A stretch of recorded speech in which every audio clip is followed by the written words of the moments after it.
ஓம் சாய்ராம். என் அன்பு செல்லமே, என்னுடைய அழகான தங்கமே, மனதுக்குள் அதிகமான கவலைகளை வைத்துக்கொண்டு வெளியில் கவலைகளே இல்லாதது போல காட்டிக்கொள்கிறாய். நான் உன்னிடம் அடிக்கடி சொல்வேன், உன்னை என்னால் புரிந்து கொள்ள முடியவில்லை. அவ்வளவு அழகாக மற்றவர்களுக்கு முன்பும் சரி, எல்லா விஷயத்தையும் சரி நீ நடந்து கொள்கிறாய் என்று. அதை தான் நீ செய்கிறாய். என்னாலேயே சில விஷயத்தில் நீ இப்பொழுது சிரிக்கிறாயா இல்லை கவலையாக இருக்கிறாயா என்பதை கூட கண்டறிய முடியாமல் நிறைய விஷயங்களை செய்கிறாய். தங்கமான பிள்ளையே, கவலைப்படாதேம்மா. உன்னுடைய வாழ்க்கையில் எதுவும் தவறாக நடக்காது. ஏற்கனவே நிறைய விஷயங்கள் உன்னுடைய வாழ்க்கையில் நீ துளைத்துவிட்டு நிற்கிறாய். என்னிடம் வந்து அடிக்கடி நீ சொல்லும் விஷயங்கள், என்னுடைய வாழ்க்கையில் எல்லா விஷயத்தையும் துளைத்துவிட்டேன். என்னுடைய வாழ்க்கையில் நல்லது கெட்டது என்று அனைத்து விஷயங்களையும் நான் துளைத்துவிட்டேன் சாய். இதற்கு பிறகாவது நான் நல்லது என்ற ஒன்றை உருவாக்க வேண்டும். மற்றவர்களுடைய காலில் நிற்கும் பொழுது, என்னை பார்க்கும் பொழுது அத்தனை பேரும் சொல்வது என்ன தெரியுமா? நீ எல்லாம் எப்படி வாழ்க்கையில் முன்னேறப் போகிறாய் என்று. எனக்கும் இப்பொழுதெல்லாம் அழுத்துவிட்டது சாய். நானும் முயற்சிகளை எடுக்கிறேன், தோற்று போகிறேன். நானும் எல்லா விஷயத்தையுமே செய்தான் சாய்.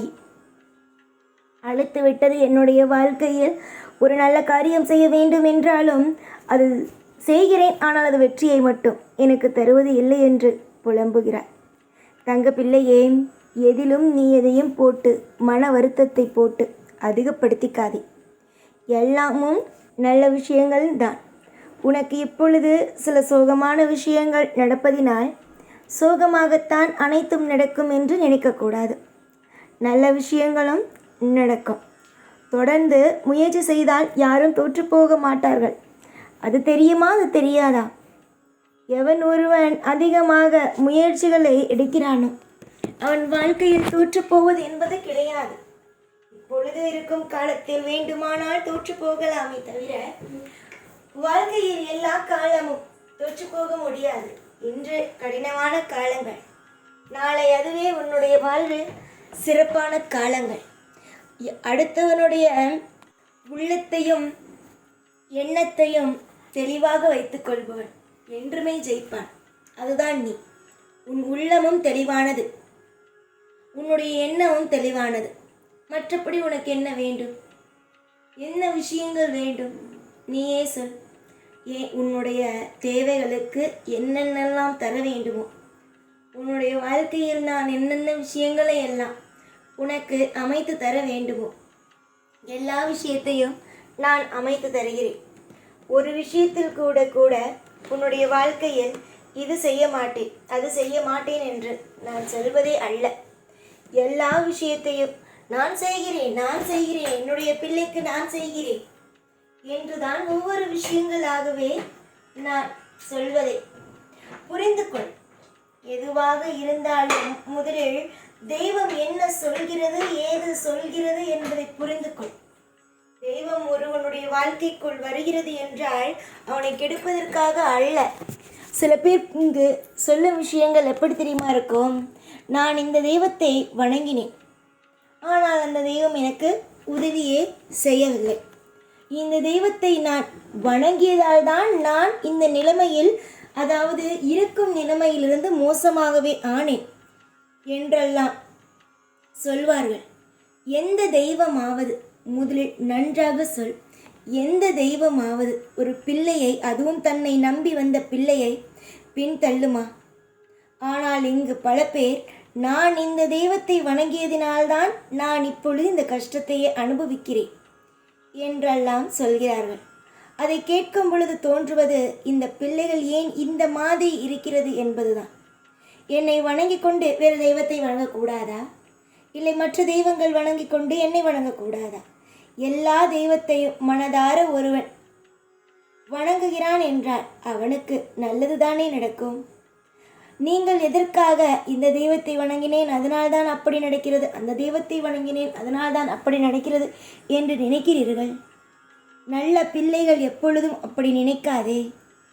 நீ சில தவறுகள் செய்ததினால் உன் குடும்பத்தில் இருப்பவர்களும் சரி, வெளியில் இருப்பவர்களும் சரி, உன்னை தேவையே இல்லாமல் குழம்ப வைத்து கொண்டே இருக்கிறார்கள்.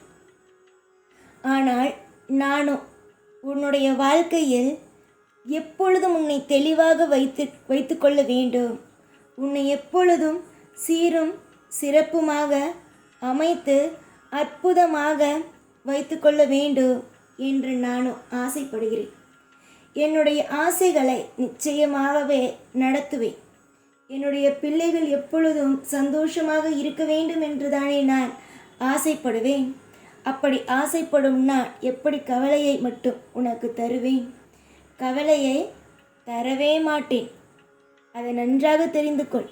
கவலை என்பது இனிமேல் உன் வாழ்வில் இல்லை. சந்தோஷம் மட்டுமே இனி உன்னுடைய வாழ்வில் உண்டு. பல பேர் உன்னுடைய வாழ்க்கையை கெடுக்கலாம். பல பேர் உன்னுடைய வாழ்க்கையில் இந்தந்த விஷயத்தை செய்து உன்னை கஷ்டப்படுத்தலாம் என்றெல்லாம் நினைத்து காத்து கொண்டே இருக்கிறார்கள். ஆனால் அவர்களுக்கெல்லாம் ஒரு நாளும் ஒரு பொழுதும் நான் எந்த ஒரு நிமிஷத்திலேயும் வழியை விடமாட்டேன். அவர்கள் என்ன சந்தோஷப்படுவது? அடுத்தவர்களுடைய வாழ்க்கையை கெடுத்து சந்தோஷப்பட வேண்டுமா? உன்னுடைய வாழ்க்கையை நான் தானே சரி செய்ய வேண்டும். உன்னுடைய வாழ்க்கையில் ஒவ்வொரு விஷயத்தையும் நான் தானே அற்புதமாக கொண்டு வர வேண்டும். எல்லா நிமிஷத்தையும் அற்புதமாகவும் எல்லா நிமிஷத்தையும் அதிசயமாகவும் நான் கொண்டு வர வைக்கிறேன். நீ பேசாமல் உன்னுடைய வேலை என்னவோ அதை மட்டும் பார்த்து கொண்டு இரு. நாளுக்கு நாள் பிரச்சனைகளோடு வாழ்ந்து விடுவோமோ என்று நினைத்தாய். ஆனால் அப்படியல்ல. பிரச்சனை இல்லாமலும் வாழ்க்கை அமையும். நீ சிறு வயதிலிருந்து பார்த்த வாழ்க்கை பிரச்சனை. அதனால்தான் நீ எப்பொழுதுமே சொல்வாய், நான் பிரச்சனையோடே இருப்பேன், என் தலையெழுத்து அதுதான் என்று. சிறு வயதில் பிரச்சனையோடு ஒருவன் இருந்தால் காலம் முழுவதும் பிரச்சனையோடு தான் இருக்க வேண்டும் என்ற அவசியம் இல்லை தானே. சந்தோஷமாகவும் இருக்கலாம் தானே. உன்னுடைய வாழ்க்கையிலும் சந்தோஷம், ஐஸ்வர்யம் எல்லாமும் கிடைக்கும். ஏற்கனவே உன்னுடைய வாழ்க்கையில் நீ குழம்பி தவித்து கொண்டு இருக்கும் அனைத்து காரியங்களும் முடிந்து உன் வாழ்வில் சீரும் சிறப்புமாக அனைத்தும் நல்லபடியாக நடக்கும். இன்று தோல்வி நாளை தோல்வி அல்ல, வெற்றி என்பதை மறந்து விடாதே. இன்று உன்னுடைய பேச்சை யாரும் கேட்கவில்லை. அதனால் இனி வரும் நாளும் உன்னுடைய பேச்சுகளை யாரும் கேட்க மாட்டார்கள் என்றும் நினைத்து விடாதே. எப்படி வேண்டுமானாலும் வாழ்க்கை மாறும். எப்படி வேண்டுமானாலும் உன்னுடைய எதிர்காலம் மாற்றி இருக்கும். இன்று கஷ்டப்படுபவன் நாளை ஜெயிக்கலாம். அவன் தோற்றுதான் போவான். ஏற்கனவே அவன் சிறு வயதிலிருந்து தோற்றுதான் இருக்கிறான். அதனால் அவன் தோற்றுதான் போவான் என்பதெல்லாம் கிடையாது. எல்லாமே நலமும் உண்டு, வளமும் உண்டு. தொடர்ந்து ஒருவன் முயற்சி செய்கிறான். அவன் ஜெயித்து பல காலம் அவன் குடும்பத்தோடு நிம்மதியாகவே இருப்பான். நீயும் நிம்மதியாக இருப்பாய். நல்லதே நடக்கட்டும். எல்லா நாளும் எப்பொழுதும் உன் கூட இருந்து ஒவ்வொரு காலத்திலேயும் உனக்கு திருப்தியை கொடுத்து உன்னை வாழ வைத்து அழகு பார்ப்பேன். இந்த சாய்நான். ஓம் சாய்ராம்.